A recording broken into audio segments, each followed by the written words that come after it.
Hi friends, ಎಲ್ರಿಗೂ ನಮಸ್ಕಾರ. Ambika D life style ಚಾನಲ್ಗೆ ನಿಮಗೆಲ್ಲರಿಗೂ ಸ್ವಾಗತ. ಈ ವಿಡಿಯೋದಾಗ ನಾನು ಒಂದು ಖುಷಿ ವಿಚಾರ ಹೇಳಲಿಕ್ಕೆ ಇಷ್ಟಪಡ್ತೀನಿ.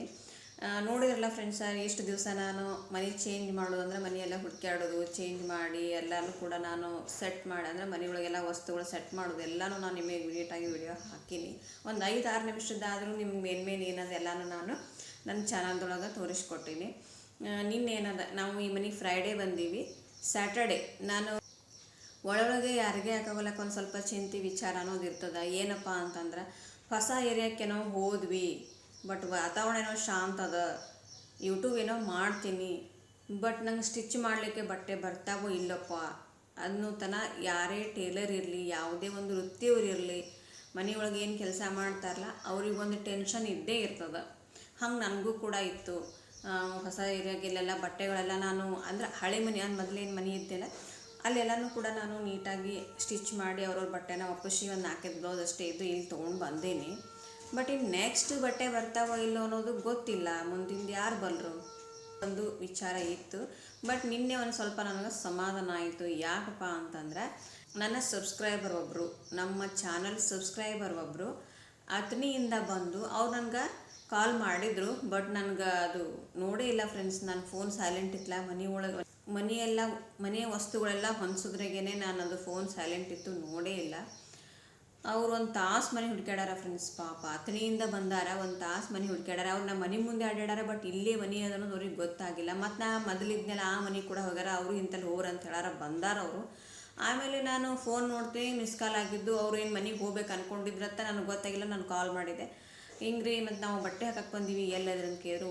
ಇಲ್ಲಿ ಅಂತೆಲ್ಲ ನೋಡಿ ಬರೋಣ. ಅವ್ರು ಬಂದ್ರಿ, ಬರೋಣ ಬಟ್ಟೆದು ಸ್ಟಿಚ್ ಮಾಡ್ಲಿಕ್ಕೆ ಕೊಟ್ಟರು.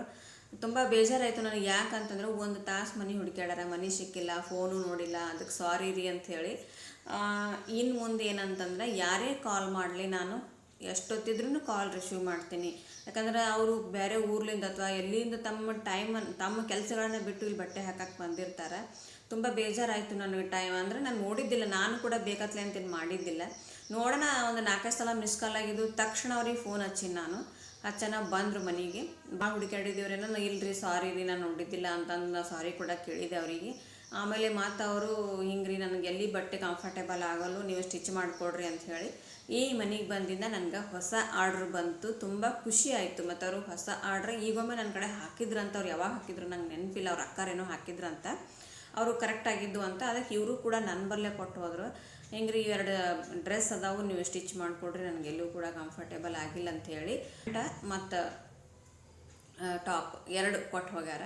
ಇವೆರಡು ಸ್ಟಿಚ್ ಮಾಡಿಕೊಟ್ರೆ ಇಲಾಸ್ಟಿಕ್ ಹಾಕಿ ಪ್ಯಾಂಟ್ ಸ್ಟಿಚ್ ಮಾಡಬೇಕು, ಒಂದು ಅಂಬ್ರೆಲಾ ಟಾಪ ಸ್ಟಿಚ್ ಮಾಡಬೇಕು. ಇವೆರಡೂ ಕೂಡ ನೀವು ಸ್ಟಿಚ್ ಮಾಡಿಕೊಡ್ರಿ, ಮತ್ತು ಮುಂದೆ ಭಾಳ ಅದಾವು, ಈ ಸದ್ಯಕ್ಕೆ ಇಷ್ಟು ಮಾಡಿಕೊಡ್ರಿ ಅಂಥೇಳಿ ಬಂದಿದ್ರು ಅವರು. ತುಂಬ ಖುಷಿ ಆಯಿತು ನನಗೆ. ಯಾಕಂದರೆ ಇಲ್ಲಿ ಬಂದಿಂದು ಕೂಡ ನನಗೆ ಹುಡುಕ್ಯಾಡ್ಕೊಂಡು ಆರ್ಡ್ರ್ ಬಂದುಲ್ಪ, ದೇವರೇನೆ ನನ್ನ ಕೈ ಬಿಡಲಿಲ್ಲ ಅಂಥೇಳಿ.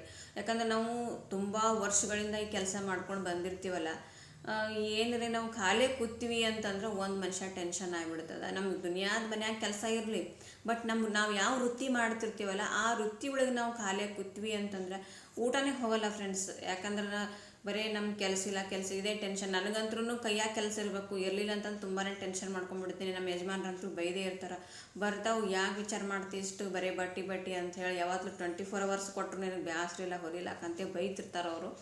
ನಾ ಏನಂದೆ, ಇಲ್ಲರಿ ನಾವು ಯಾವತ್ತೂ ಈ ಕೆಲಸ ಮಾಡಿದವ್ರು ಅದೀವಿ, ಬರಲಿಲ್ಲ ಅಂತಂದ್ರೆ ನಮ್ಗೆ ಗಾಬರಿ ಆಗ್ತದೆ, ಟೆನ್ಷನ್ ಆಗ್ತದೆ, ವಿಚಾರ ಚಿಂತೆ ಹೀಗೆಲ್ಲ ಆಗ್ತಾವೆ ಅಂತ ಹೇಳೋಣ. ನಿನ್ನೆ ನನಗೆ ಅದೆಲ್ಲ ದೂರ ಆಯಿತು ಫ್ರೆಂಡ್ಸ್. ಬೇರೆ ಊರ್ಲಿಂದ ಬಂದು ಮನೆ ಹುಡುಕಾಡಿ ಬಟ್ಟೆ ಸ್ಟಿಚ್ ಮಾಡಿಕೊಟ್ಟು ಹೋಗ್ಯಾರಲ್ಲ, ನನ್ನ ಮ್ಯಾಗ ಒಂದು ವಿಶ್ವಾಸ ಇಟ್ಟು ನಂಬಿಕೆ ಇಟ್ಟು ಚಲೋ ಹೊಲಿತಾರಂತೆ ಕೊಟ್ಟು ಹೋಗ್ಯಾರಲ್ಲ, ಅವ್ರ ನಂಬಿಕೆ ನಾನು ಯಾವತ್ತೂ ಸುಳ್ಳು ಮಾಡೋಂಗಿಲ್ಲ. ಅವ್ರು ಹೇಳಿದ್ರಕ್ಕಿಂತಲೂ ನೀಟಾಗಿ ಚೆನ್ನಾಗಿ ನಾನು ಸ್ಟಿಚ್ ಮಾಡಿಕೊಡ್ತೀನಿ. ಬೇರೆಯವ್ರ ಕಡೆ ಅಂತೂ ಕೊಡಂಗಿಲ್ಲ ಫ್ರೆಂಡ್ಸ್. ನನಗೆ ತುಂಬ ಪಾಠ ಆಗೈತಿ ಇದು. ಯಾಕಂದ್ರೆ ಬೇರೆಯವ್ರ ಕಡೆ ಬಟ್ಟೆ ಕೊಟ್ಟನಿ ಅಂತಂದ್ರೆ ಅವರೆಲ್ಲ ಕೆಡಿಸ್ಕೊಟ್ಟಿರ್ತಾರೆ, ಅದು ನನಗೆ ಒಳ್ಳೆ ರಿಪೇರಿ ಮಾಡಿ ಕೊಡೋದಾಗಲ್ಲ, ಆಮೇಲೆ ನನ್ನ ಹೆಸರು ಹಾಳಾಗ್ತದೆ. ಹೀಗಾಗಿ ನಾನು ಬೇರೆಯವ್ರ ಕಡೆ ಸ್ಟಿಚ್ ಮಾಡ್ಲಿಕ್ಕೆ ಕೊಡಂಗಿಲ್ಲ. ನನಗೆ 2 ದಿವಸ ಲೇಟ್ ಆಗೋದು ಯಾಕೆ, ಕಸ್ಟಮರ್ ನನಗೆ ಲೇಟ್ ಯಾಕೆ ಆಗೋದ, ಲೇಟ್ ಯಾಕೆ ಆಯಿತು ಅಂತ ಬೈಯೋಲ್ರಾಕ ಪರವಾಗಿಲ್ಲ ಕರೆ. ನನಗೆ ಇನ್ನೂವರೆಗೆ ಕಂಪ್ಲೇಂಟ್ ಲೇಟಾಗಿ ಕೊಡ್ತೀರಂತ ಹೇಳ್ತಾರೋ ಬಿಟ್ರೆ ನನಗೆ ಎಂದೂ ಕೆಡಿಸಿರಂತ ಯಾರೂ ಹೇಳಂಗಿಲ್ಲ. ಅದಕ್ಕೋಸ್ಕರ ನಾನೇ ಸ್ಟಿಚ್ ಮಾಡಿಕೊಡ್ತೀನಿ. ಮೊನ್ನೆ ನಮ್ಮ ಫ್ರೆಂಡದ್ದು 2 ಬ್ಲೌಸ್ ಸ್ಟಿಚ್ ಮಾಡಿಕೊಟ್ಟೆ. ಅವ್ರು ಬೀಳಿಗೆಯಿಂದ ಬಂದಿದ್ರು, ಅವರು ಮಸ್ತ್ ಕೂತಿದ್ದು ಪುಷ್ಪ ಸ್ಲೀವ್ಸ್ ಇಟ್ಟು ಸಾದಾ ಬ್ಲೌಸ್ ಥ್ರೆಡ್ ಪೈಪಿಂಗ್ ಕೊಟ್ಟು ಮಸ್ತ್ ಬ್ಲೌಸ್ ಹೊಲ್ದು ಕೊಟ್ಟಿದ್ದೆ ಫ್ರೆಂಡ್ಸ್. ಅವ್ರು ಭಾಳ ಖುಷಿಯಿಂದ ಹೋದ್ರು. ಹೊಳ್ಳೆ ಅವ್ರು ರೀಪಿಟಿಂಗನ್ನು ಬಂದೇ ಇಲ್ಲ, ನಂಗೆ ಲೂಸ ಟೈಟ ಏನೂ ಬಂದಿಲ್ಲ, ಅಗದಿ ಮಸ್ತಾಗ್ಯಾವ ಅಂತ ಹಾಕೊಂಡೋದ್ರು ಖುಷಿಯಾಗಿ. ಎರಡು ನಿಮಗೆ ಏನೇ ಇದ್ರೂ ನನಗೆ ಕಾಲ್ ಮಾಡೋಕೆ ಬರ್ರಿ ಫ್ರೆಂಡ್ಸ್, ನೀವು ಕಾಲ್ ಮಾಡಿ ಬರ್ರಿ, ಅಥವಾ ಏನಾರೇ ಇತ್ತಂದ್ರೂ ಆಮೇಲೆ ನನ್ನ ಕಡೆ ಬಟ್ಟೆ ಹಾಕೋದಿತ್ತಂದ್ರೆ ಕಾಲ್ ಮಾಡಬೇಡ್ರಿ. ಕಾಲ್ನ ಖಂಡಿತ ರಿಸೀವ್ ಮಾಡ್ತೀನಿ, ಫೋನ್ ರಿಸೀವ್ ಮಾಡ್ತೀನಿ, ಯಾರು ಗಾಬರಿ ಆಗಬೇಡ್ರಿ. ಇನ್ಮ್ಯಾಗ ನೀವು ಯಾರೇ ಕಾಲ್ ಮಾಡಿರಿ ಖಂಡಿತ ನಾನು ರಿಸೀವ್ ಮಾಡ್ತೀನಿ. ಸ್ಕ್ರೀನ್ ಮೇಲೆ ನಂಬರ್ ಕೊಟ್ಟಿರ್ತೀನಿ, ಆ ನಂಬರ್ಗೆ ನೀವು ಕಾಲ್ ಮಾಡಿ ಬಟ್ಟೆ ಹಾಕ್ಲಿಕ್ಕೆ ಬರ್ಬೋದು. ಮತ್ತು ನನ್ನ ಆನ್ಲೈನ್ ಕ್ಲಾಸ್ಗಳು ಇದೇ ಜೂನ್ 20ನೇ ತಾರೀಕಿಗೆ ನನ್ನ ಆನ್ಲೈನ್ ಕ್ಲಾಸ್ ಸ್ಟಾರ್ಟ್ ಆಗೋದವು, ಫುಲ್ ಬ್ಲೌಸ್ ಕೋರ್ಸಿಂದು. ಯಾರೆಲ್ಲ ಜಾಯ್ನ್ ಆಗಬೇಕನ್ನತ್ತಿಲ್ಲ ಈ ನಂಬರ್ಗೆ ನೀವು ಮೆಸೇಜ್ ಅಥವಾ ಕಾಲ್ ಮಾಡಿರಿ, ನಾನು ಹೇಳ್ತೀನಿ ಅದ್ರ ಡೀಟೇಲ್ಸ್ ಎಲ್ಲ ನಿಮ್ಗೆ. ಓಕೆ, ಅವು ಯಾವ ಬಟ್ಟೆ ಅಂತ ತೋರಿಸ್ತೇನೆ ನಿಮ್ಗೆ. ಅವ್ರು ಹಾಕಿ ಹೋಗಿದ್ದು ಅವ್ರ ಅತನಿಯಿಂದ ಬಂದಿದ್ದರು.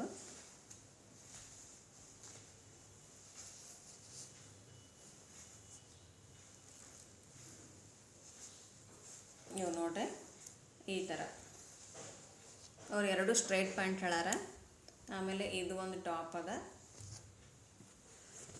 ಇದು ಪ್ಯಾಂಟಿನ ಬಟ್ಟೆ. ಆಮೇಲೆ ನಾನು ಮೈ ಎಳ್ತಿನೂ ತೊಗೊಂಡೇನಿ, ಮತ್ತು ಅವ್ರದ್ದು ಟಾಪ್ ಮತ್ತು ಪ್ಯಾಂಟ್ ಒಂದು ಮೆಜರ್ಮೆಂಟ್ನು ಕೊಟ್ಟು ಹೋಗ್ಯಾರ. ಎರಡೂ ಸೇರಿಸಿ ನಾನು ನೀಟಾಗಿ ಚೆನ್ನಾಗಿ ಅವರಿಗೆ ಸ್ಟಿಚ್ ಮಾಡಿಕೊಡ್ತೀನಿ. ಇಷ್ಟು ನನಗೆ ಆರ್ಡರ್ಸ್ ಬಂದವು. ಈ ಮನೆಗೆ ಬಂದಿಂದ ಫಸ್ಟ್ ಆರ್ಡ್ರ್ ಫ್ರೆಂಡ್ಸ್, ಇದು ತುಂಬ ಖುಷಿ ಅದ. ಓಕೆ ಫ್ರೆಂಡ್ಸ್, ಯಾರೆಲ್ಲ ನಮ್ಮ ಚಾನಲ್ ಸಬ್ಸ್ಕ್ರೈಬ್ ಮಾಡ್ಲಾರ್ರಿ ದಯವಿಟ್ಟು ಸಬ್ಸ್ಕ್ರೈಬ್ ಮಾಡ್ಕೊಂಡು ನೋಡಿರಿ. ವಿಡಿಯೋ ಇಷ್ಟ ಆದರೆ ಲೈಕ್ ಶೇರ್ ಕಮೆಂಟ್ ಮಾಡೋದನ್ನು ಮರಿಬೇಡ್ರಿ. ಈಗ ನಾನು ಒಂದು ಸ್ವಲ್ಪ ಫ್ರೀ ಆಗೀನಿ, ಯಾಕಂತಂದ್ರೆ ಬೆಳಗ್ಗೆ ಯಜಮಾನರು ಸ್ನಾನ ಮಾಡಿಕೊಂಡು ಪೂಜೆ ಮಾಡಿ ಅವರು ತಮ್ಮ ಕೆಲಸಕ್ಕೆ ತಾವು ಹೋದರು. ಆಮೇಲೆ ದೊಡ್ಡ ಮಗನೂ ಹೊರಗಡೆ ಹೋದ. ಸಣ್ಣ ಮಗ 10th ಅದಾನ ಈ ಸಲ. 10th ಸಂಡೇ ಇದ್ರೂ ಕೂಡ ಅವರಿಗೆ ಎಕ್ಸ್ಟ್ರಾ ಕ್ಲಾಸ್ ಇರ್ತಾವಂತ ಸಂಡೇ ದಿನ. ಅದಕ್ಕೆ ಅವನು ಗಡಿಬಿಡಿ ಮಾಡಿ ಒಂದು ಅರ್ಧ ಚಪಾತಿ, ಅಂದ್ರೆ ಮಾಡಿದ್ದೆ, ನಾನು ಚಪಾತಿ ಮಾಡಿದ್ದೆ, ಅವ ತಿನ್ನಲಿಲ್ಲ. ಗಡಿಬಿಡಿ ಮಾಡಿಕೊಂಡು ನಂಗೆ ಡಬ್ಬಿ ಕಟ್ ಮಮ್ಮಿ ಅಂತ ತೊಗೊಂಡವ ಹೋದ. ಅಂದ್ರೆ ಮಧ್ಯಾಹ್ನ ಜಲ್ದಿನೇ ಬರ್ತಾನೆ. ಅವನದು ಕ್ಲಾಸ್ 10th ಅಂತೇಳಿ ನಾವು ನೆಗ್ಲೆಕ್ಟ್ ಮಾಡೋಂಗಿಲ್ಲ. 10th ಅದಾನ ಈ ಸಲ. ಆ ಸಂಡೇ ಕ್ಲಾಸ್ ಅವ್ರಿಗೆ ಇರ್ತೈತಿ. ಅದಕ್ಕೆ ಆಯ್ತಪ್ಪ ಹೋಗಿ ಬಾ ಅಂತೆ ಅವನು ಹೋದ. ಇನ್ನೇನದ ಒಂದು ಸ್ವಲ್ಪ ಬಾಂಡೆ ಅದಾವ, ಎಷ್ಟು ಬಾಂಡೆ ಐತಿ ಇವೆಲ್ಲ ಇರ್ತಾವಲ್ಲ ಫ್ರೆಂಡ್ಸ್, ಹೆಣ್ಮಕ್ಳ ಕೆಲಸ.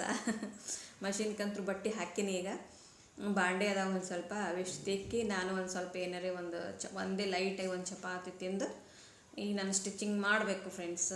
ಓಕೆ ಫ್ರೆಂಡ್ಸ್, ಇದೇ ಥರ ನನಗೆ ಸಪೋರ್ಟ್ ಮಾಡ್ತಾಯಿರಿ. ಲಾಗ್ ಹಾಕ್ತಾ ಇರೋದ್ರಿಂದ ತುಂಬ ಜನ ನನಗೆ ಸಪೋರ್ಟ್ ಮಾಡ್ತಾ ಇದ್ದೀರಿ. ಆಮೇಲೆ ಇನ್ನೊಂದು ಏನು ಮೇನ್ ಪ್ರಾಬ್ಲಮ್ ಅಂದರೆ, ಇನ್ನೂ ನಮ್ಗೆ ವೈಫೈ ಸೆಟ್ ಆಗಿಲ್ಲ. ಟಿ ವಿ ಏನೋ ಕೂಡಿಸೀವಿ, ವೈಫೈ ಸೆಟ್ ಮಾಡಿಲ್ಲ ಅವರು. 4 ದಿವಸ ಆಯಿತು ಫ್ರೆಂಡ್ಸ್, ಫೋನ್ ಹಚ್ಚಾಕತ್ತು, ಬರಾಕ್ತಾ ಇರಲಿಲ್ಲ ಅವರು.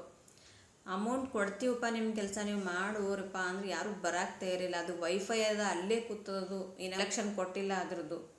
ಈಗ ಮತ್ತು ಅದ್ರದ್ದು ಡೇಟ್ನು ಮುಗಿಲಾಕ ಬತ್ತು. ಅವ್ರು ಬಂದು ಒಟ್ಟ ಕುಂಡ್ರಸವಲ್ರು ವೈಫೈದವರು. ಹಿಂಗೆ ಈಗ ಏನು ಮಾಡಬೇಕು ಫ್ರೆಂಡ್ಸ್, ಹಿಂಗೆ ವಿಡಿಯೋ ಅಪ್ಲೋಡ್ ಆಗಬೇಕಾದ್ರೆ ಈಗ ಅಪ್ಲೋಡ್ ಕೊಟ್ಟನೆ ಅಂದರೆ ಸಂಜೆಗೆ ಅಪ್ಲೋಡ್ ಆಗ್ತಾವೆ. ಹೀಗಾಗಿ ತುಂಬ ಪ್ರಾಬ್ಲಮ್ ಆಗ್ತದೆ. ಓಕೆ,